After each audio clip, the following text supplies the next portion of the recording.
Hello everyone. Let's talk about alcohol. Okay? Alcohol, very interesting word.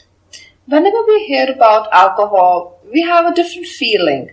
A feeling which makes us more curious to know about what alcohol is. Alcohol is formed when yeast ferments the sugar in different food. For example, wine is made from sugar in grapes, beer from the sugar in mottled barley, and cider from the sugar in apples, vodka from the sugar in potatoes, beets and other plants. Whenever we talk about hospitality industry, we often talk about food and beverage service which play very important role. So when we are talking about food and beverage, specifically beverage, this is the sector which contributes a great deal in the profits in the hotel. It often helps to increase the profitability, and because of the increase in meetings and the range of personal and social events across the globe, large number of customers visit catering establishments frequently, which has created an opportunity for F&B professionals tirelessly working to identify customers' experience through their services. Let's understand the top 10 widely consumed drinks in the world. First always comes coffee, then soups, then energy drinks, then come alcoholic beverages in which vodka, wine, at times tequila, champagne, rum, in non-alcoholic Coca-Cola, orange juices contribute a huge portion. We often wonder how the alcoholic drink is being made. It is being made with the combination of alcohol with various other beverages. The alcoholic drink is a drink that contains ethanol, a type of alcohol which is produced by fermentation of grapes, fruits, and other sources of sugar. The consumption of alcohol plays an important social role in many cultures. Most countries have laws regulating the production, sale, and consumption of alcoholic beverages. In alcoholic beverages, the first comes wine. We can say the queen in the alcohol beverage segment. So what wine is? Ideally, it is an alcoholic beverage that is made from the fermented juice of grapes. So are we actually drinking just grape juice? Not really. Wine can be made with any fruit, for example, with apple, cranberries, plums, and of course grapes. But if it just says wine on the label, then it made with grapes. So very simply, wine is made from fruits and beer is made from grains.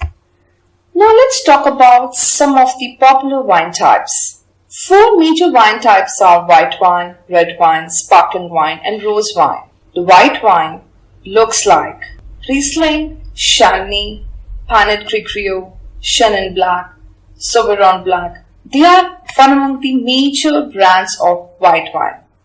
Then in red wines, the category fall under Cabernet, Pinot, Merlot, and others. Then comes sparkling wines and then rose wines. Whenever we talk about wine, France came as a very important producer of wine because 1, it is the world's largest producer.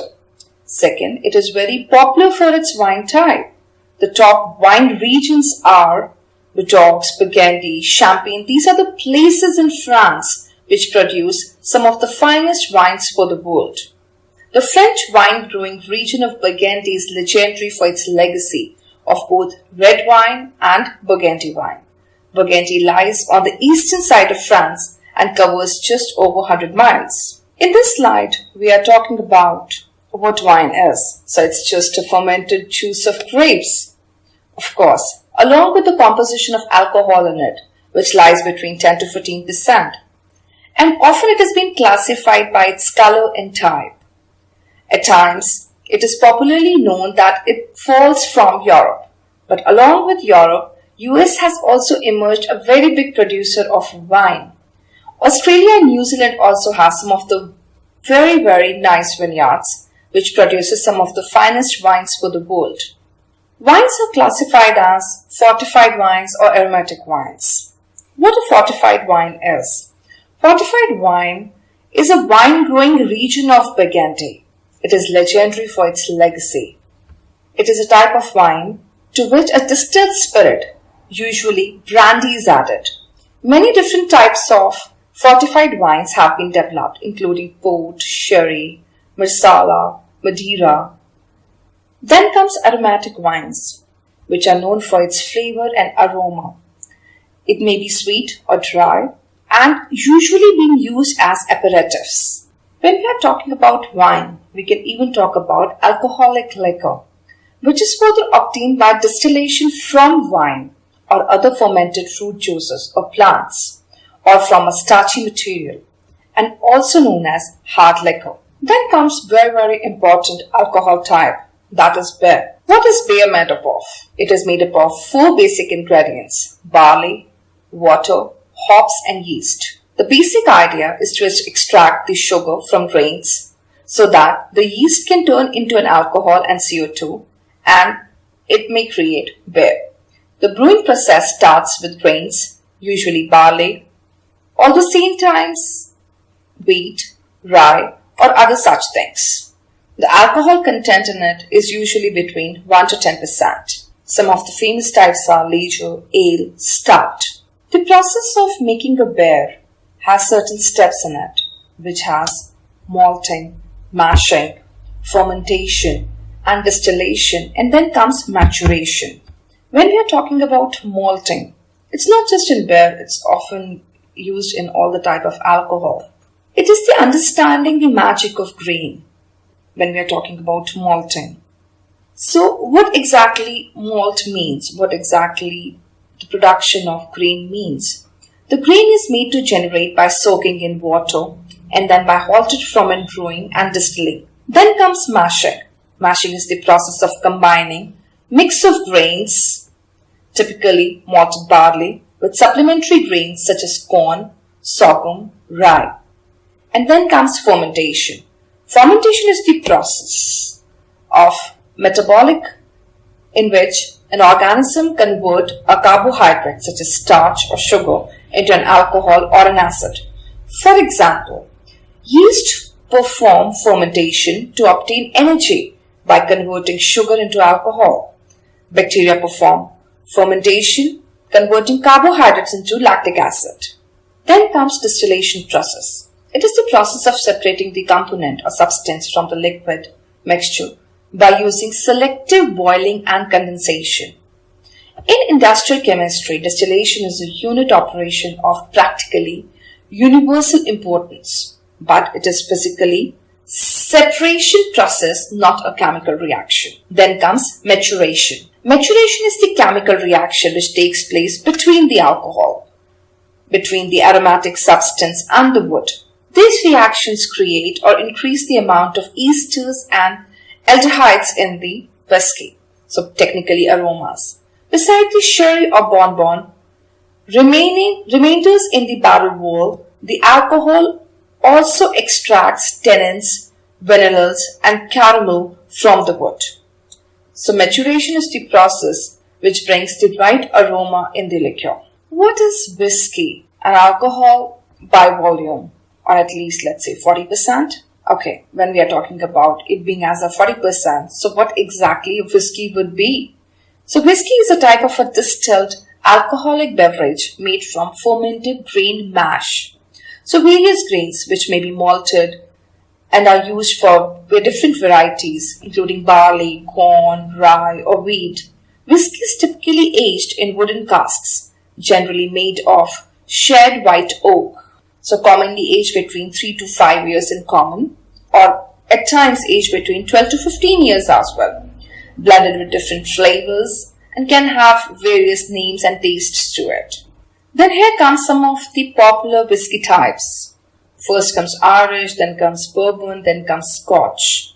Irish whiskey must include malted barley and may include other unmalted cereal grains, resulting in 4 main types of whiskey. Malt Irish whiskey is made using 100% malted barley and distilled in pot stills. Single malt whiskey comes from only one distillery. Bourbon is the flavor which is derived out of corn. So every bourbon whiskey needs to have at least 51% of a corn flavor in it. and needs to have 70 to 90% of the alcohol. Then comes Scotch. Scotch is a malt dried over peat fire and has to have a smoky flavor in it.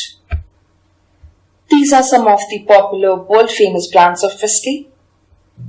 Then comes white spirits. Okay. White spirits usually being divided into two categories, gin and vodka. So let's talk about gin first. What exactly is a gin is? Gin is again a distilled alcoholic drink that derives its predominant flavor from juniper berries. Juniperus comes is a typical name or a scientific name for juniper berries, which helps deriving this particular type of alcohol.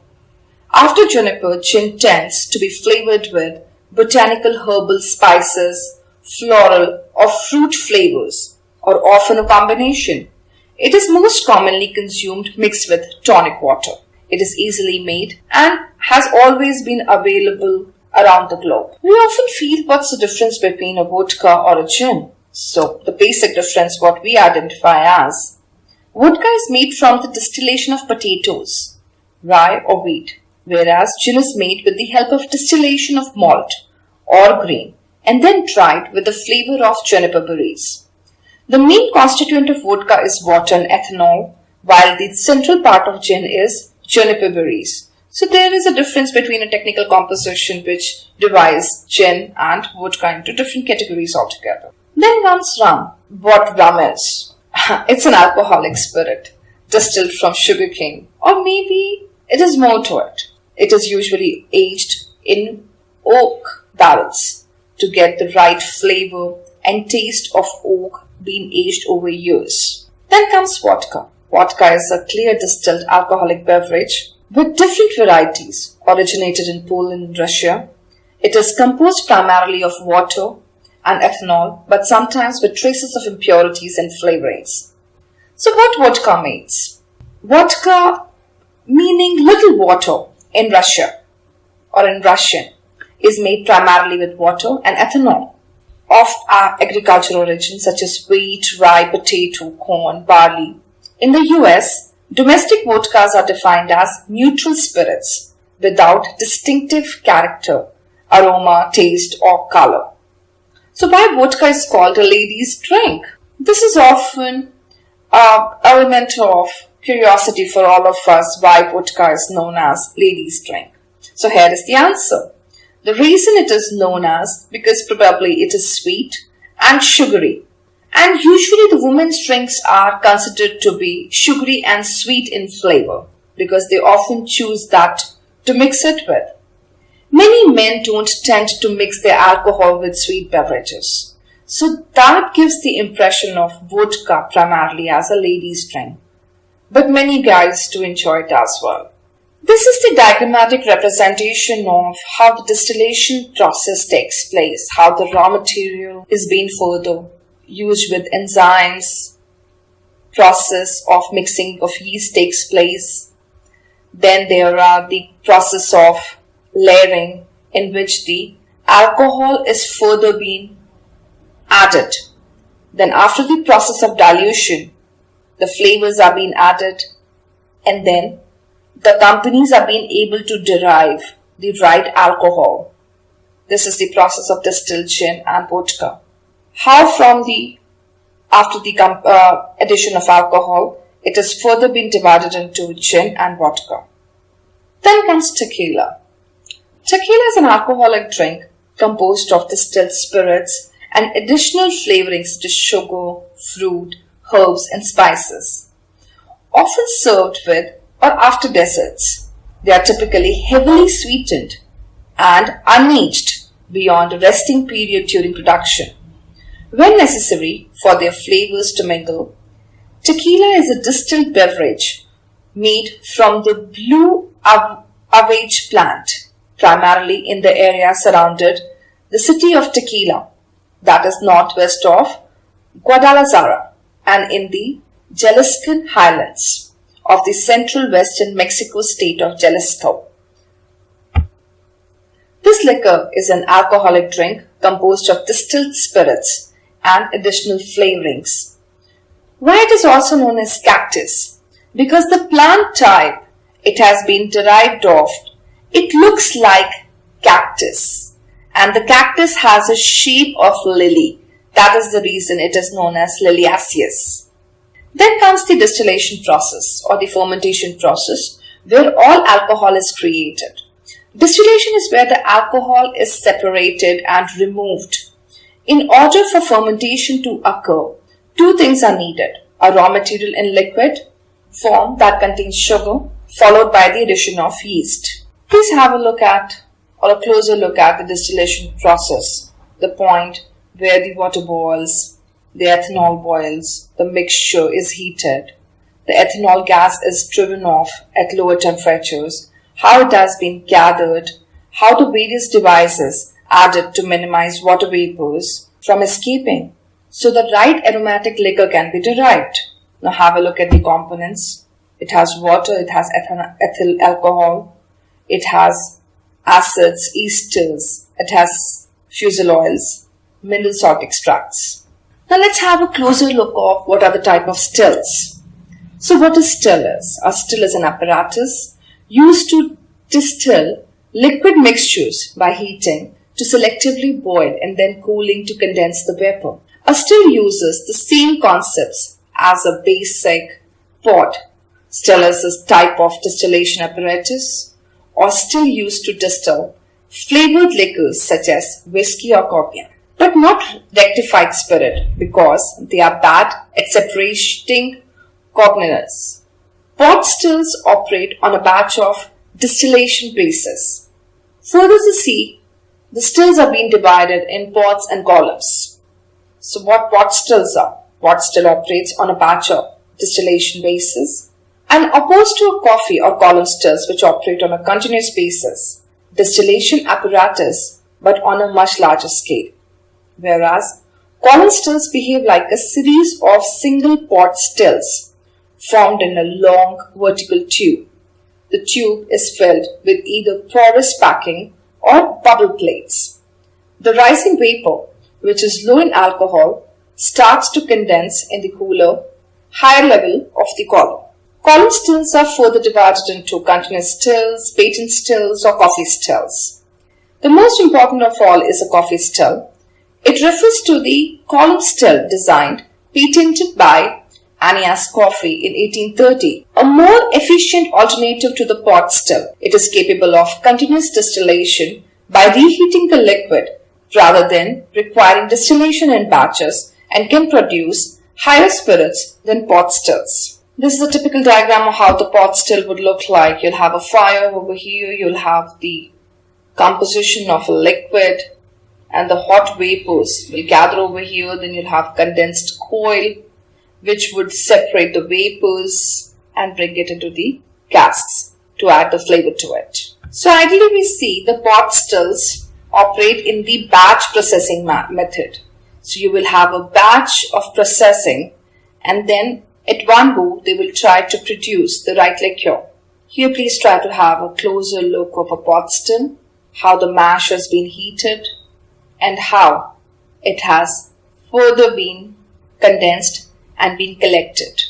Through pot stills, some of the finest liqueurs has been produced, the finest spirits has been produced like cognacs, malts, Scotch whiskies, some of the finest Irish whiskies and some rums. This is how the pots look like. Now please have a look at what it generally distills. It distills at 65 to 70% of the alcohol.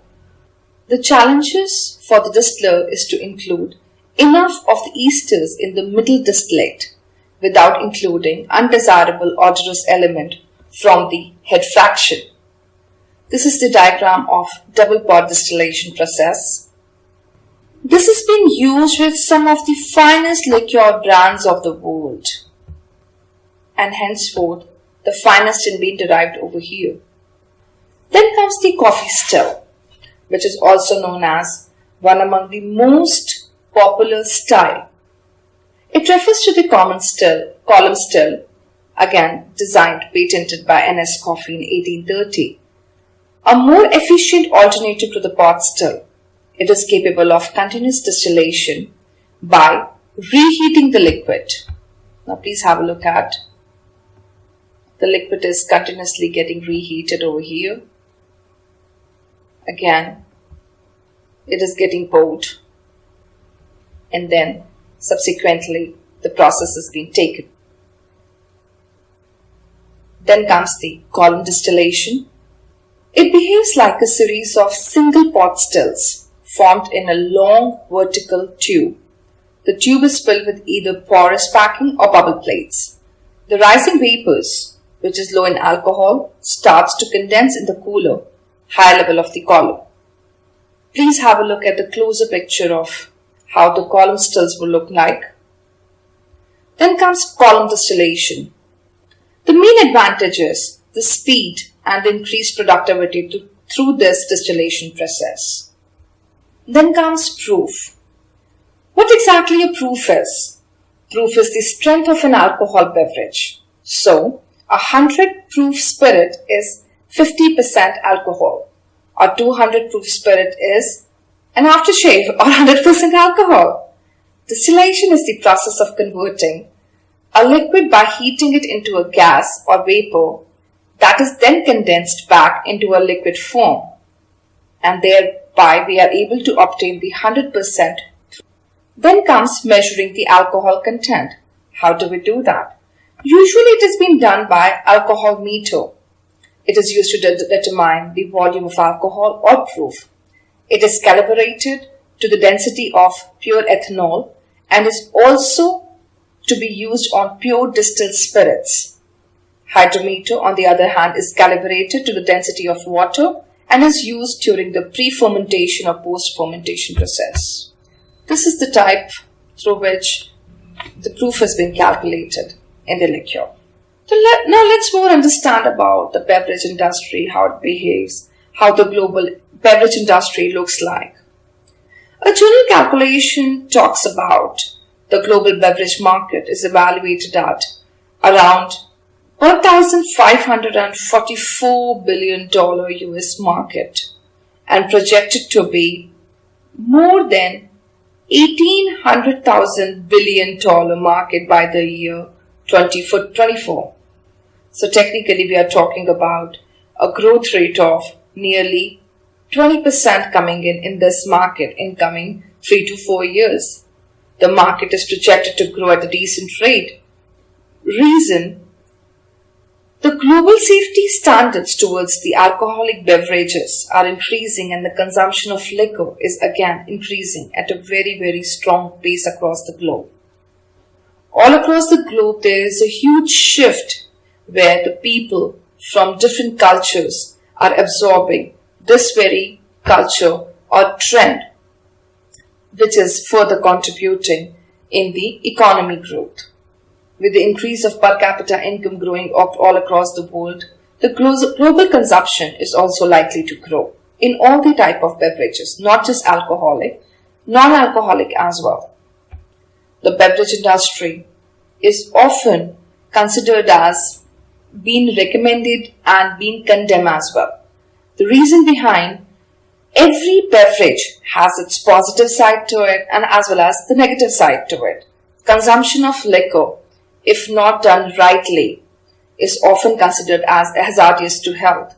Even with the Food and Safety Standards Regulation Act 2018, it is important to write consumption of alcohol as hazardous to health on each and every packaged material of liquor, of alcohol across the globe.